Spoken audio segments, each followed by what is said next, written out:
Our first guest tonight is the Emmy and Peabody winning host of HBO's Last Week Tonight. You can stream the seventh season on HBO. John, I'm going to show you the cue card Wally wrote. He wrote season twice on HBO Max. Please welcome back to the show our friend John Oliver. Hello Give there. me that card, Wally. John heard that, and I wanted him to see. Now, again, I should have known not to say season twice, but I do want you to see. Sure, but you went full Ron Burgundy, and you just... The only thing you're guilty of is trusting Wally too much. It's true. And on that point, you are guilty of murder. How are you, my friend?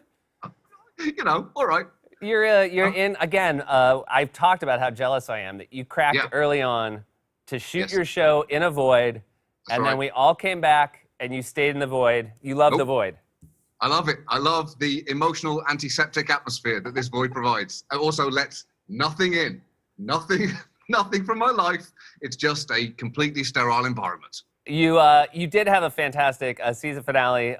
You blew up 2016 4 years ago, and then this year you blew up 2020, which arguably deserved it more, which is hard to believe.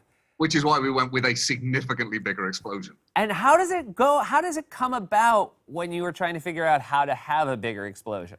Well, it was, literally, it was just asking explosive experts, saying, how would you make this bigger? And they would kind of go, I don't know, I guess a lot of gasoline. I think that makes sense.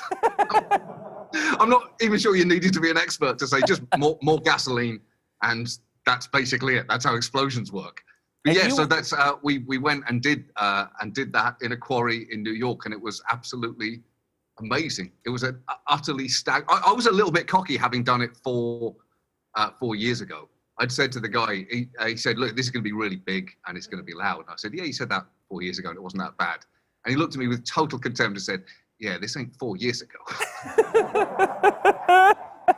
and then it happened. He said, to his credit, he said, look, it's going to feel very hot. And then for about a second and a half, you're going to feel like you're on fire.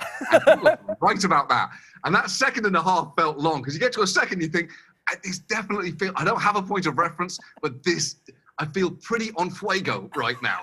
And then they were all really, really impressed that I didn't flinch to the point that they were so surprised it became actively hurtful. Just one after one. I can't believe it. I can't believe not even if they even went to the monitor afterwards and say, look, they're gathered around. Look, he didn't. As if, I guess when you present as a coward so much, it leaves you with a lot of upside for courage because people expect so little. If they were all on the edge of I expected you to just crawl up, like in a fetal position and cry. You didn't cry once. Like the child we anticipate that you are inside. I was very impressed as well. Knowing you were physically there, I was very impressed. It was loud. I was very brave. I deserved a Wowie pop, and I didn't know. I might have gone fetal, and I'm embarrassed to say it, if we were about to embark on 4 more years of covering a Trump presidency. And we texted a little bit. Yes. You actually got to be the first show post the election call, which was on a Saturday. Yeah. And you got to go do a show when we were texting, I was about to go and do rehearsal. And you said to me something like, right, I honestly hadn't thought about what I'd do if he won. And I had not, until you sent that text, I hadn't thought about it either. And it really was, there is no more joyful feeling than the sound of a bullet whizzing past your ear, is there? How was it? Was it? Smells better, food tastes better, yeah. We've talked in the past about how people will say, oh my God, the Trump era, the comedy writes itself, which neither you or I would agree. They do say that, don't they, Seth? They still say that. Yeah. They do say that.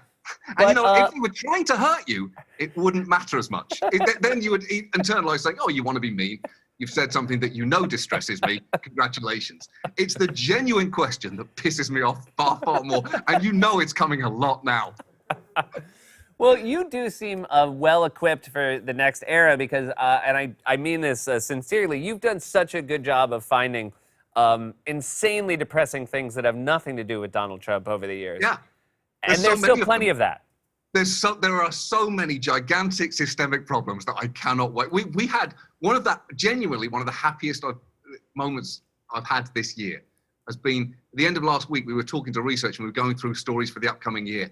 And it was such a smorgasbord of human misery, just a bunch of subjects that no one in their right mind would try and make comedy out of.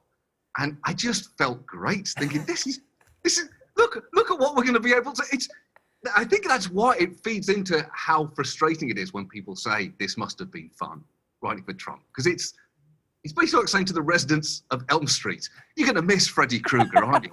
What are you going to dream about now? I don't know, anything else. Literally, my imagination can run the gamut of human experience. No, I'm not going to miss Freddy, you ass. We'll be right back with more from John Oliver.